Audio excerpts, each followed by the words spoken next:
My husband, 28M, and I, 29F, have been together for 9 years, married for 7. We had a not-so-classic rushed wedding to give ourselves better chances of receiving custody of his half-sister, 10F, when their mom suddenly passed away. Despite only being 20 and 21 years old, we did receive full legal custody over her absent father. This information isn't super relevant to the current situation, but it really sets the tone of our relationship with the sacrifices we made together and the things we each had to give up personally to raise this beautiful little girl. We don't have any children together, but his sister is now 17 and moved in with an older, more financially privileged aunt last year. Over the past year of this newfound alone time, I feel like we have flourished personally and as a couple. We never fight, arguments are rare, and we are pretty good at coming to understandings and apologizing when necessary. Basically, I feel we have a pretty healthy relationship. We each do little things for each other. I receive flowers no less than 10 times a year, and we go on little vacations together and are generally really good. I guess a bit of the spark was sputtering out for a while, but I feel like that's normal for a relationship as long as ours. Fast forward to this past October. My husband seems like he has been depressed, which is normal for this time of year because of the timing of losing both his mom and dad in different years around the same time. The holidays are tough for him, so I get it and try to be there for him. He had previously planned an unalive attempt because of family issues before we met, so I take his mental health very seriously. He sits me down to have a serious conversation and starts it by saying he wants to open up our relationship. I felt my heart drop to my stomach but stayed silent and let him talk. He doesn't go into why, just jumps right into rules and explains how he wants me to find someone first before he starts looking for someone himself. When I asked him why, he couldn't explain it and fumbled his words. I asked him if he already had someone in mind for himself, and of course, he denied it. I couldn't help it. I definitely blew up. I was totally blindsided by this proposal. I slept on the couch after my outburst, and he didn't even try to come after me to explain anything, which kind of made me feel worse. I had never felt so unwanted in my life than in that moment. I have never given the impression that I was the kind of girl to be open to that kind of relationship. I will never judge anyone for wanting to live that kind of life, but it's just not for me. He went to work the next day, but I had the day off and really thought about my situation. After crying for hours, I came to the realization that this was the end for our marriage. Even suggesting an open marriage was a deal breaker for me, I realized.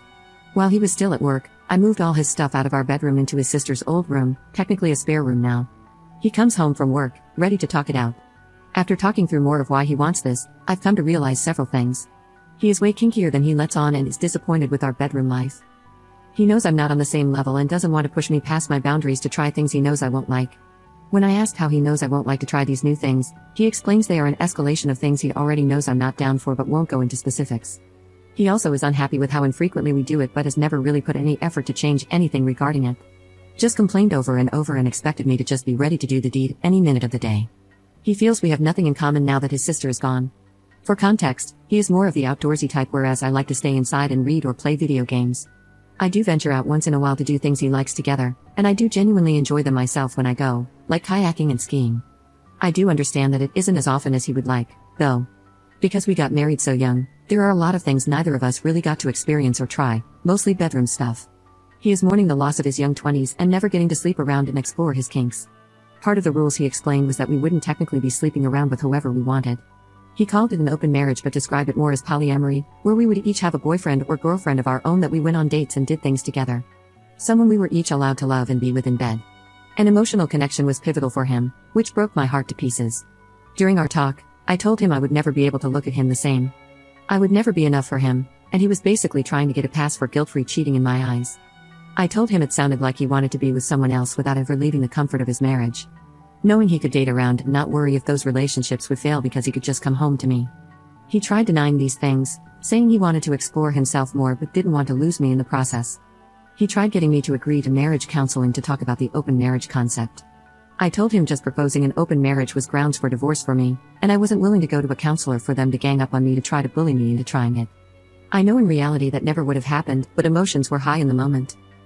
Because I told him I could never see him the same and how badly this crushed any self-confidence I may have had, he doubled down.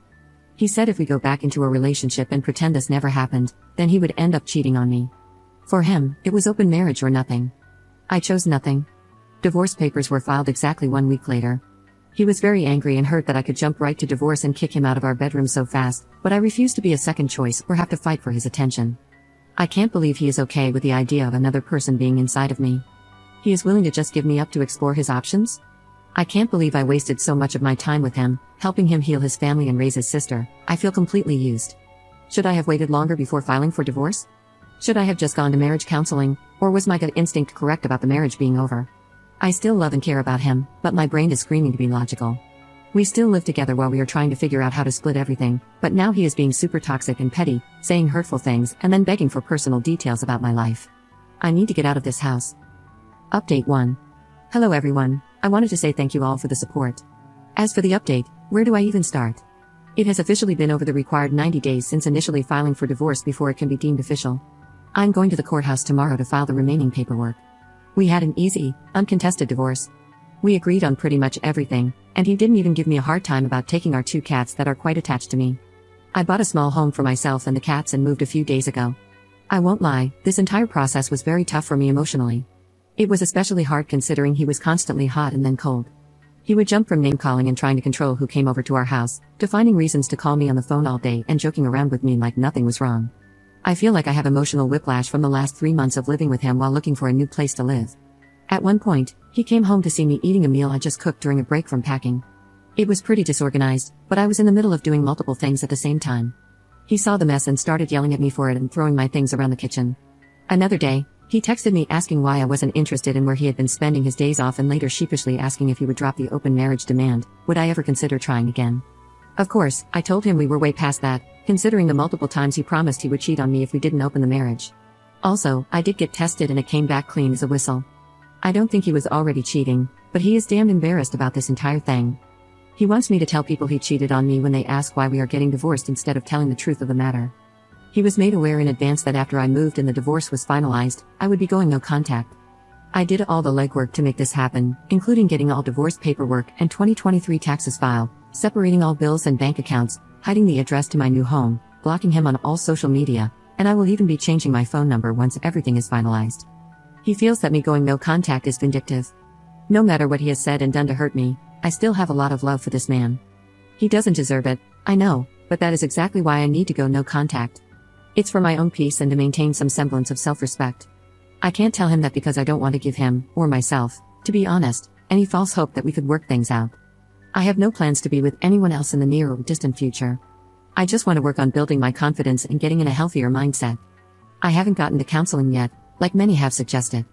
I was in survival mode for the last 3 months so I could get out of that hellish situation. Now that I'm in my new house and getting unpacked, I'm sure I will be able to relax enough to start feeling better soon. And if I don't, I have every intention of seeking professional help. I have a huge support network between friends and family, and our shared friends were all on my side as well. Not that there is a true right or wrong in a situation like this, but one of his best friends telling him this was the biggest mistake of his life was incredibly validating. The only thing I regret from my relationship with him is staying as long as I did despite all the red flags I ignored throughout the years. All I know is that I'm feeling a mix of relief and grief, and I just need some time to allow myself to heal. Out of our many conversations, he told me that 99% of open marriages fail because they were open for failing marriages, and that since we had a great relationship, we would have been fine. I tried explaining to him that I learned, from some of you guys, that what he suggested was not an open marriage, but it was parallel polyamory and it was the most difficult form of polyamory to achieve. He didn't care and was only focused on convincing me to work it out with him. For me, there is nothing to work out. He wants to be with someone else and to fall in love again. So I am giving him the freedom to do that but gracefully stepping back. As many have said, you don't get to have your cake and eat it too. Here's to hoping 2024 is my year.